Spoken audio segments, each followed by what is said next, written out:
नमस्कार।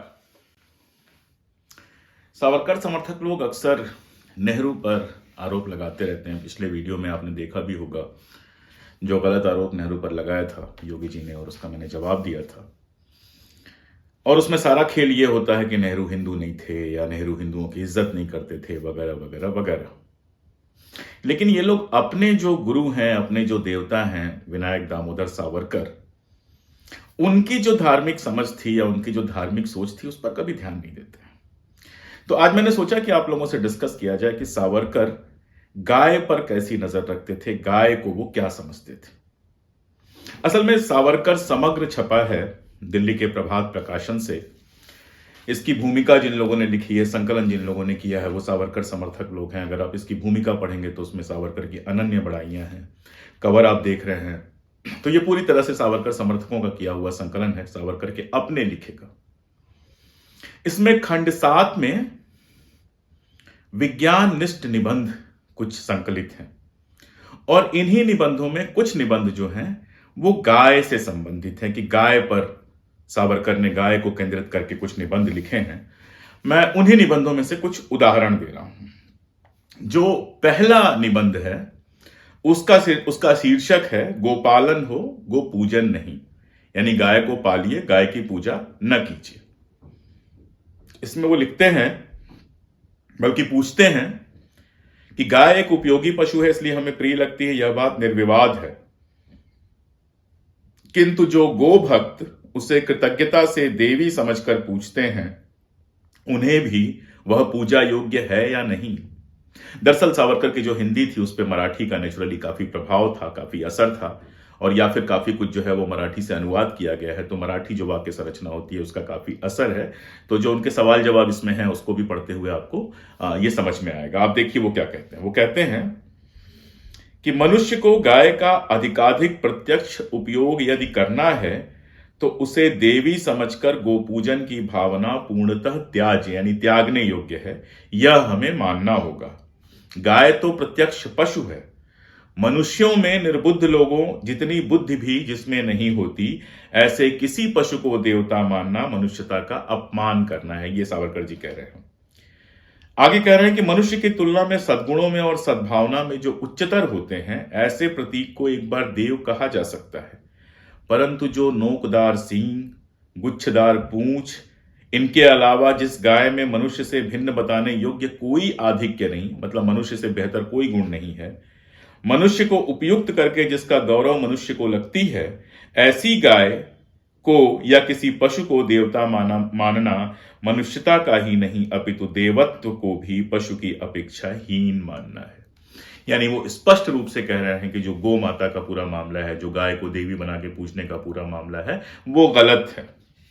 और यही नहीं, आगे बढ़ते हैं तो और भी थोड़ा सा अलग तरह की बात करते हैं, उसको भी आप सुनिए। वो कहते हैं गौशाला में खड़े खड़े घास चारा खाने वाले, खाते समय ही निसंकोच होकर मलमूत्र करने वाले, थकान आते ही जुगाली कर उसी मलमूत्र में बैठने वाले, पूंछ के द्वारा यह कीचड़ अपने ही बदन पर उछालने वाले और फिर वैसे ही फिर गौशाला में बंधने वाले उस पशु को शुद्ध और निर्मल वस्त्र पहने हुए ब्राह्मण या महिला द्वारा हाथों में पूजा पात्र लेकर गोस्थान में पहुंचकर उसकी पूंछ का स्पर्श करते हुए अपनी पवित्रता को बाधा न देते हुए उसका गोबर और गोमूत्र चांदी के पात्र में घोल कर पीने से आपका जीवन निर्मल हो गया, ऐसा मानना कहां तक उचित है।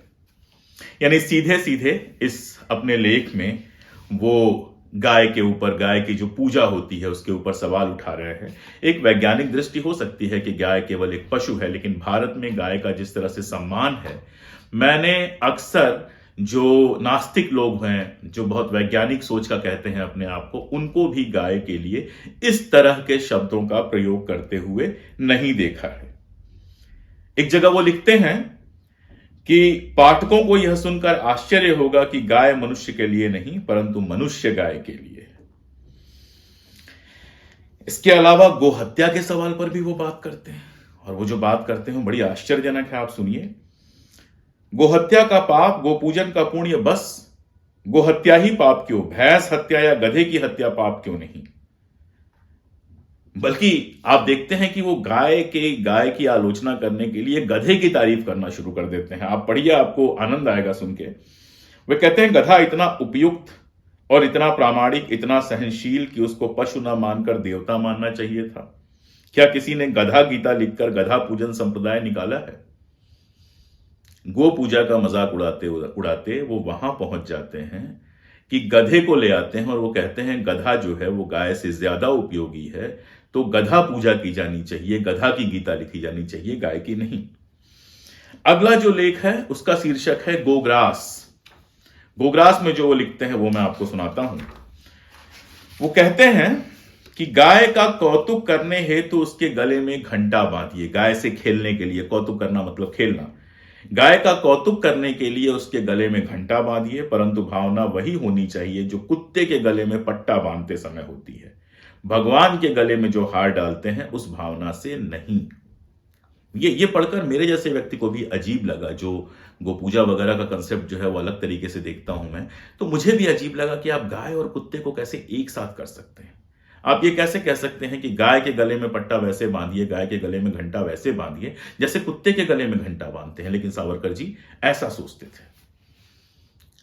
अब जरा गोमांस की बात कर लें। आप जानते हैं कि हमारे देश में गोमांस जो है वो खाना कितना बुरा माना जाता है। आप जानते हैं कि लिंचिंग हुई है गोहत्या का, और गोमांस खाने का, बीफ खाने का आरोप लगा के लिंचिंग हुई है। ज्यादातर राज्यों में जो गोमांस है वो प्रतिबंधित है।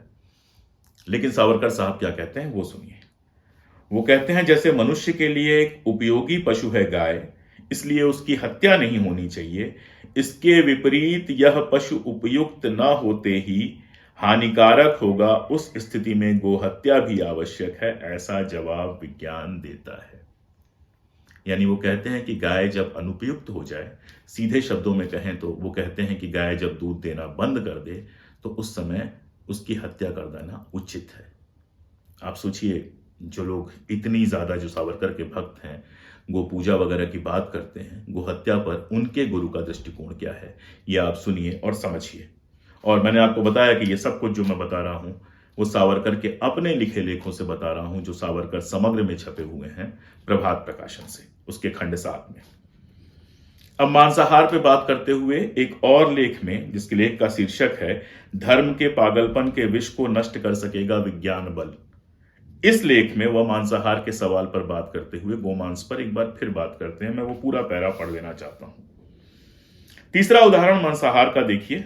हमने पूर्व में ही कहा है कि मांस खाना या ना खाना केवल वैद्यकीय प्रश्न है। वैद्यकीय मतलब मेडिकल का मामला है। उसका पारलौकिक पुण्य पाप से कोई संबंध नहीं है। मैंने प्याज खाना नरकगामी और सुअर का मांस खाना महत्वपूर्ण समझते हैं।